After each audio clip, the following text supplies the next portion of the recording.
Hi, I'm Grant Haver, and I wanted to introduce you to the newest podcast on the DSR network, Next in Foreign Policy.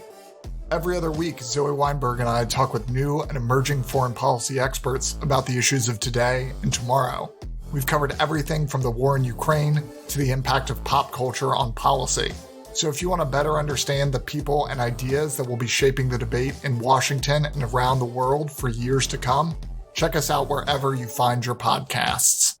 For more than 5 years, Deep State Radio has been on top of all the key foreign policy and national security stories impacting the world. We're incredibly grateful to our members who support our work and hope that you will consider becoming a member. Members receive access to exclusive bonus content, the opportunity to participate in discussions via our member Slack community, our weekly member briefings, and our new Ukraine Daily Brief newsletter delivered to your inbox each evening. Members also receive all of our content via private member feed. To become a member, visit bit.ly/DSR member and enter code APRIL2022 to receive 28% off a monthly or annual membership. That's bit.ly/DSR member and code APRIL2022. Thank you.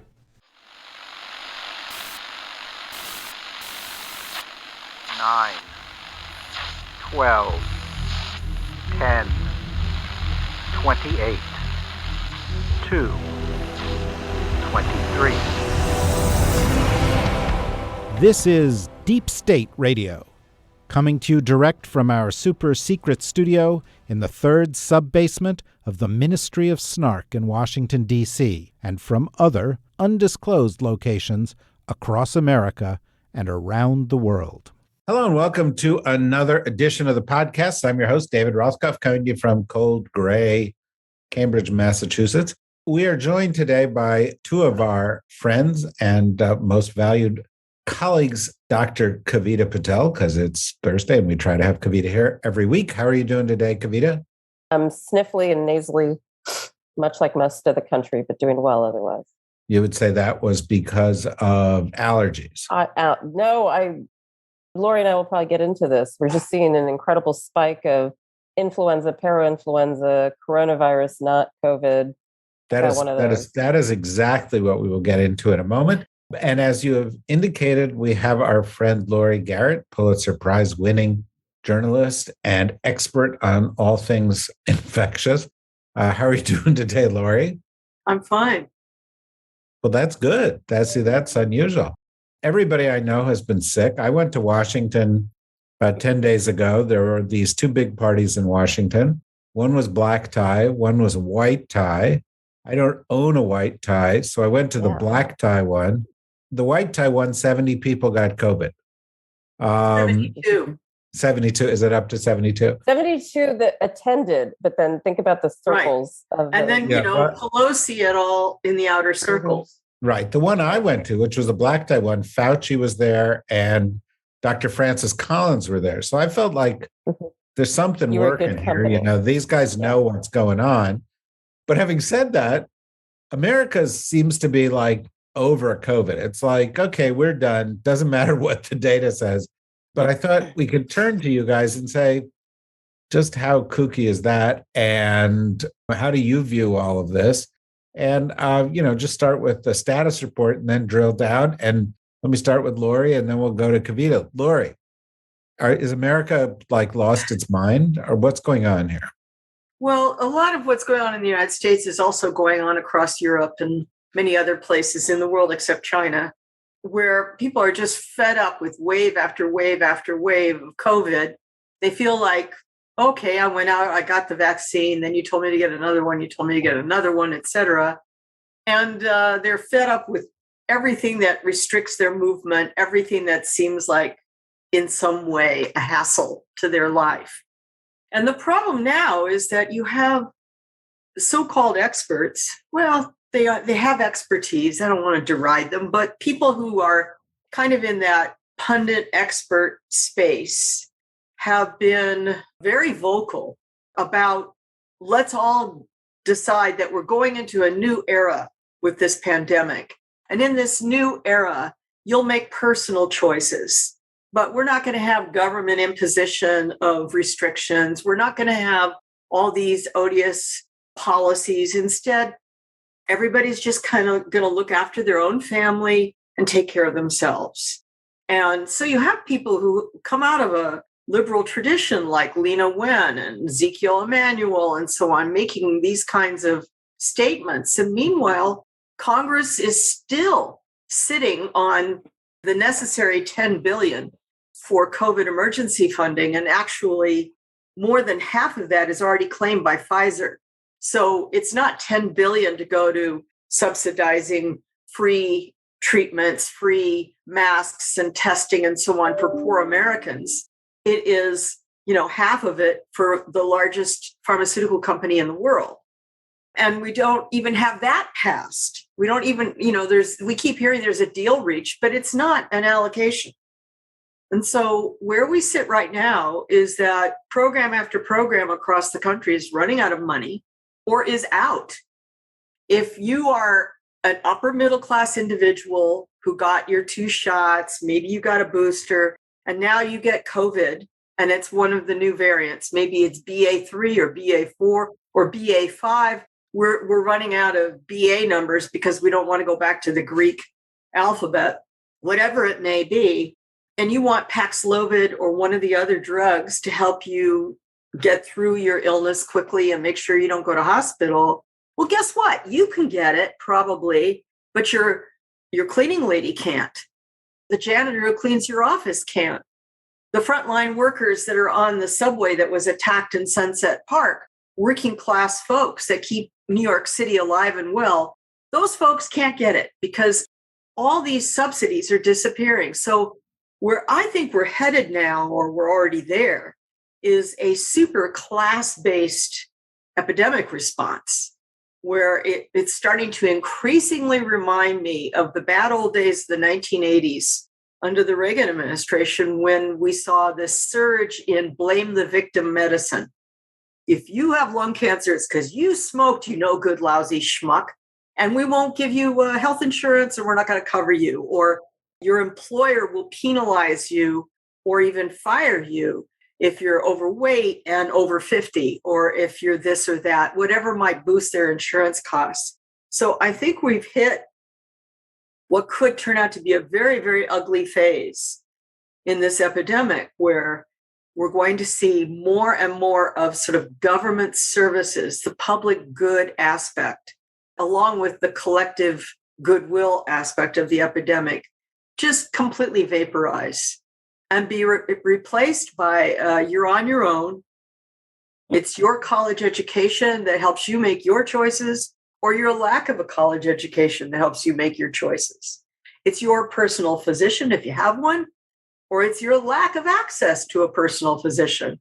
And these are the things that are going to guide whether you end up in the hospital with variant number 205, or you walk the streets with a smile on your face and no mask. Yeah, so I'm oversimplifying what Laurie just said, but essentially, Kavita, as we approach 1 million cases, 1 million deaths in the United States, it's like COVID is for poor people and for stupid people. And do you agree? And, on top of that, we seem to be learning a lot, although it has no effect on the programs Laurie just spoke about long COVID, which it seems to be significantly more serious than we had reckoned. So, Kavita, what's your take?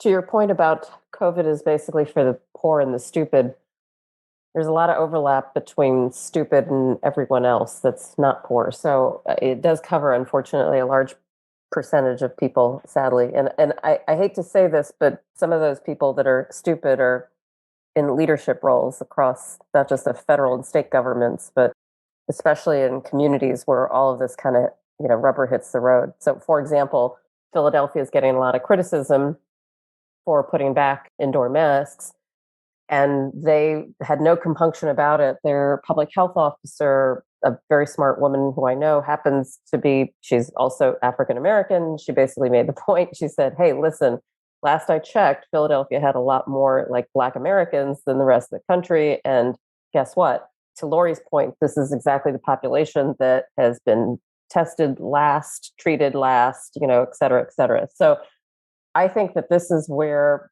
there's this notion that we now are at the stage where we have to, quote, assess individual risk. Well, David, I don't know if you've been to Vegas lately. I don't think people can do individual risk very well. Nobody seems to understand that. And very few Americans, much less world citizens, have taken some sort of probability course to decide, well, here's my potential probability of getting this kind of virus. And then to your point about long COVID, I have now exhausted myself and not trying to understand why people just want to study. The NIH has a multi-billion-dollar trial to assess the epidemiology of long COVID. It's called the RECOVER trial. That's fine.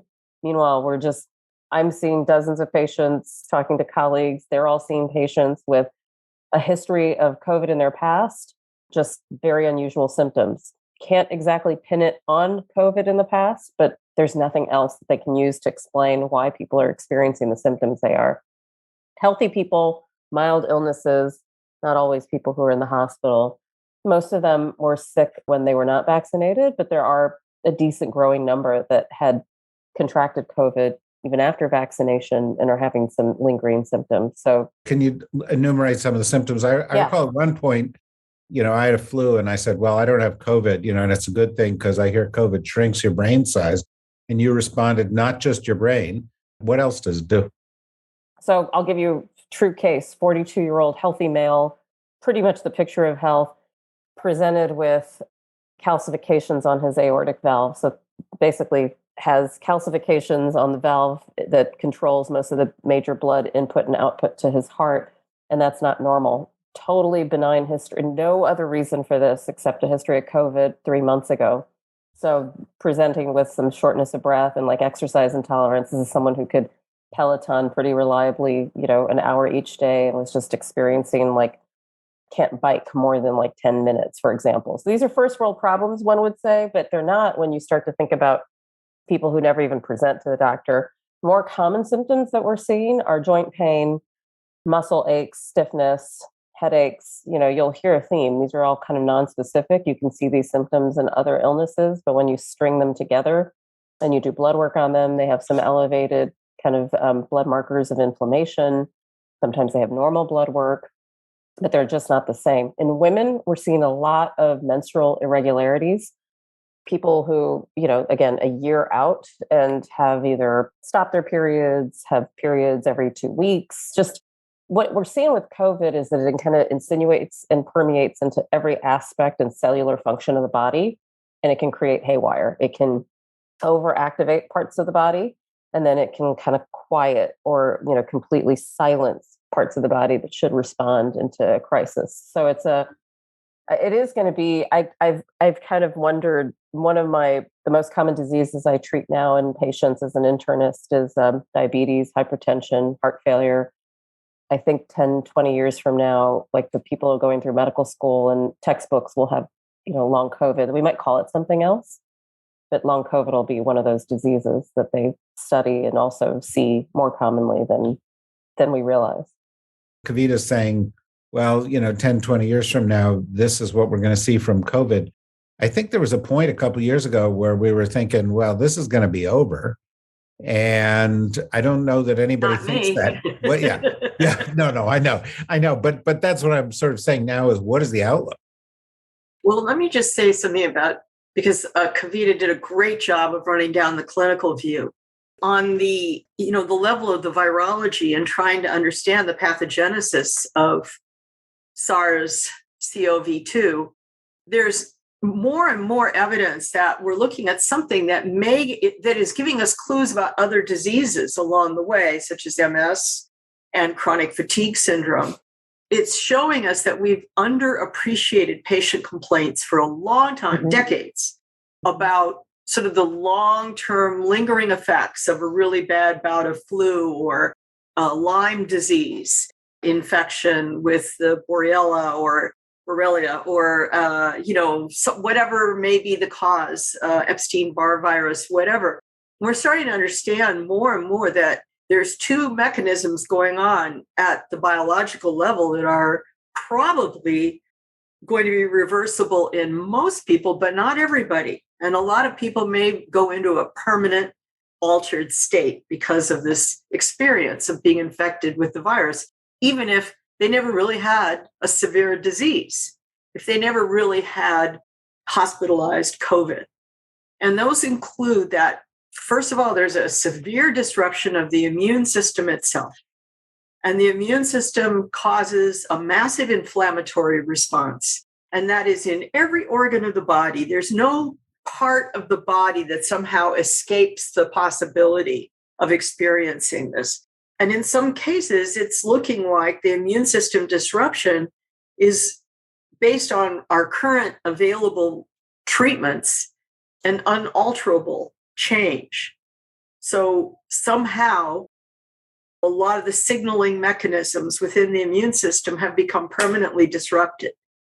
And in some cases, it's producing something akin to an autoimmune response, so that your immune system is attacking your own tissue and causing these inflammatory responses. In some cases, your immune system is aiding and abetting the virus unwittingly and carrying virus into your brain, carrying virus into distant organs.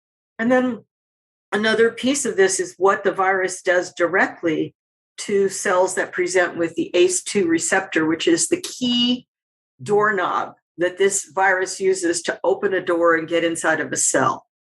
And, you know, when we think about something, a lot of other types of viral diseases, we're usually talking about a pretty restricted receptor cell range.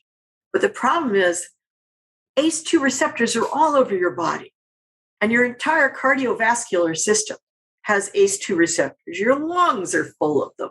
Your brain is full of them.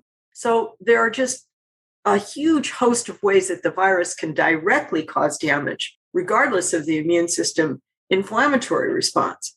So then the question becomes, how much of this do we have a toolkit to work with? And for how much of this does it remain genuinely mysterious and, defy current scientific understanding? And I hate to say it, but it's almost like a 50-50 mix. If you were talking inflammatory response, and I'm sure Kavita would be able to go into detail on this, but before COVID, you would have said, throw steroids at it.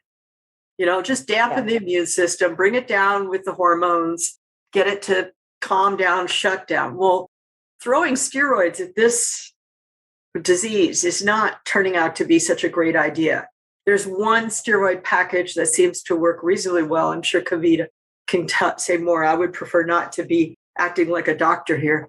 But overall, it's reminding me a lot of what was seen in 2003 with SARS, because there again, we had a dysregulated immune system. It just went bananas. Much higher mortality rate. I mean, we're talking, 60% of people who got infected ended up hospitalized, and a third of them died. So it's a much more severe disease, but it caused the entire immune system to go into hyper response, like mega, often referred to as a cytokine storm. And you had the immune system attacking everything all over the whole body, not just the virus. And for a lot of these people, what killed them was their own immune system, not SARS. To a lesser degree, I think we're seeing some similar things with COVID, a much less lethal disease. But long-term, I think we're going to have a huge population around the world living with the long-term effects of this virus and the long-term psychological effects of the combination of unrelenting illness that falls in that box like chronic fatigue syndrome does, of other people saying to you, shake yourself out of that. Come on, get out of bed, get to work. Your body is profoundly fatigued. We're going to see a lot of that going forward that will just persist, like having mononucleosis for months and months and months on end. And then the psychological effects of grief, loss, isolation. This is true all over the world. It's so interesting the way that we now view, because we're all experts in isolation, grief, and loss. And, it almost has become shorthand. Like a lot of people have said, well, Vladimir Putin has really suffered from the isolation of COVID. And everybody goes, huh. You know what I'm saying? But everybody's like, oh, yeah, well, yeah, that makes sense. And, you have somebody in the midst of committing these massive atrocities, and large portion of the world just sort of saying, checking that, oh, yeah, COVID probably contributed to that, which is just a bizarre historical footnote. But Kavita, picking up on what Laurie said, there's still this other dimension of this, right? Which is, I don't know what, do we just pass 500 or 600 million cases in the world? But we've something like that, right? A lot of people have had it, and the numbers aren't what they were, but people are still getting it. It looks like, we could be, and I just got my second booster, and it looks like we could be in for sort of a thing where you need to have COVID shots and boosters more than once a year, maybe. Who knows? Is this just like going to be part of the mix? And from now till, forever, you go to the doctor and they're like, did you have a cold? Did you have a flu? Did you have COVID? Did you, is that just part of where we are now? Or can I just say one quick thing before Kavita answers? To put that in a global context, first of all, most of the world never got a first dose still. Second of all, WHO is estimating just under 50% of the planet population has had a bout of COVID infection. But that means that 50% haven't. Mm-hmm. So we're a long ways from any mythological herd immunity, if in fact that exists. And then finally, we're talking in America about, can we get our 5th dose, our 10th dose of vaccine? And the inequity of this is just phenomenal on a global scale. Yeah. I'll start with the kind of, where does this land? Honestly, it's where it is right now. So right now we're treating COVID. I'm going to refuse to use the word endemic because I feel like that's kind of not useful term at this point. It doesn't matter. To Laurie's point, we still have plenty of people who can get infected, and we don't have a pattern that I can predict around some of these waves. So we're using COVID along with influenza. We're kind of starting to think of it in that like respiratory panel of diseases. And David, moving forward, I don't know, 3, 5, 6 months, 2 years, that's where it'll fall. So normally what we would have with other types of respiratory viruses is we have a seasonality to it. And then, flu season's coming, but we would test for flu. We would test in kids for RSV. We would do these things kind of around these predictable seasons. I hope that that's where we get with COVID. Right now, I don't have that predictability, but we're kind of testing for everything. And then to your point about vaccines, it's funny, I had this, put the equity thing aside for 1 second. I am happy to get vaccinated every 4 months if that's what keeps my immunity at a higher level and keeps me in an optimal state of protection. Is that an incredibly gluttonous position now getting to the equity point to be in? Absolutely. And Laurie's right. The issue with countries not getting first shots or even any shots at all, boosters, whatever, it's now becoming incredibly complex. It's a combination of just straight up vaccine inequity. There's also now this overlaying fabric of countries that don't want it. And there are reasons behind that. Same reason that Botswana, for example, Laurie, this several decades ago, didn't want to give pregnant women antiretrovirals despite the evidence around HIV. So I think that this is now getting very, as I like to say in global kind of issues, this is where the hard work begins. And I'm not sure we're ready to do that in the United States, where we actually kind of actively kind of deal with the disparities and some of the country's thoughts around not wanting to vaccinate their citizens.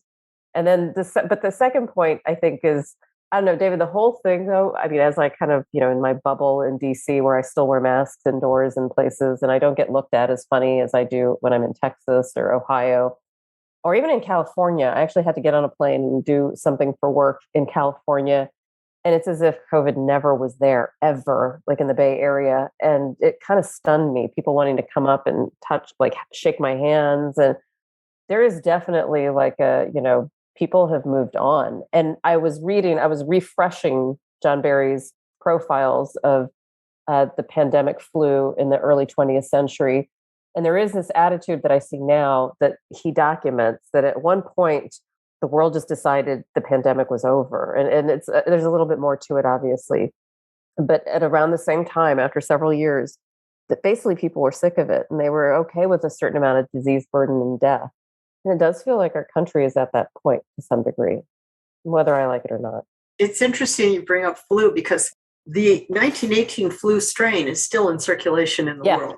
And it has undergone some mutations and evolution, but it periodically causes new epidemics around the world. And we don't know where it originally came from. Right. Because back then, who knew anything about viruses? But we do know that it doesn't just disappear. And that's going to be the case with all these coronaviruses. Whatever strains and subvariants we may be dealing with COVID, we don't see the Wuhan strain in circulation anymore, but it's probably in an animal host somewhere and could return. And we're likely to see circulation in and out of animal hosts going forward. The virus is still evolving.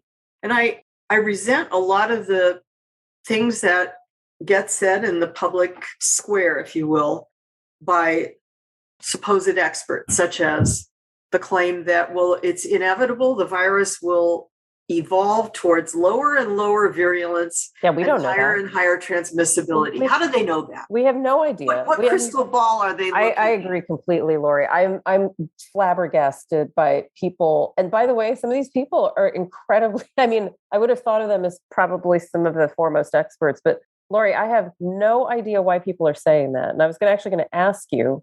Don't ask her right now, because I normally take a little break here. Oh, yes. And we say goodbye to the people who are joining us from the general public.